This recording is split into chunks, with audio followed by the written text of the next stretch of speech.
श्री स्वामी समर्थ. तर मैत्रिणींनो, आपण सेवा केल्या की आपल्याला मेवा खायला भेटतो असं म्हणतातच.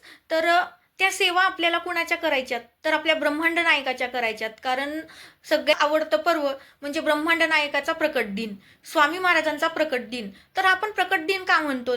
तर महाराज हे गर्भीचा अवतार नाहीत, तर महाराज या दिवशी प्रकट झालेत म्हणून आपण स्वामी प्रकट दिन असं म्हणतो. तर या प्रकट दिनाच्या निमित्ताने आपल्याला काही सेवा करायच्या, ज्या सेवा महाराजांना खूप प्रिय आहेत.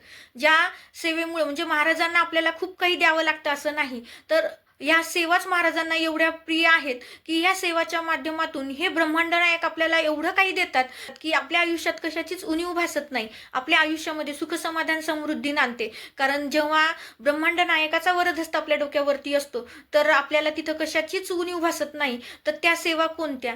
की ह्या सेवेमुळे ह्या सगळ्या गोष्टी आपल्याला प्राप्त होऊ शकतात. या सेवेमुळे आपण ब्रह्मांड नायकाच्या जवळ राहू शकतो. तर त्या सेवा कोणत्या? त्या सेवा कधीपासून किती दिवस करायच्यात, कशा पद्धतीने करायच्यात, या माहितीचा सविस्तर व्हिडिओ आपल्या रेखा जगदंब या चॅनलवरती मी अपलोड केलेला आहे. मी खाली लिंक देते, आवर्जून व्हिडिओ स्किप न करता पहा. आणि आपल्या चॅनलवरती जर नवीन असाल तर चॅनलला सबस्क्राईब करायला मात्र विसरू नका. श्री स्वामी समर्थ.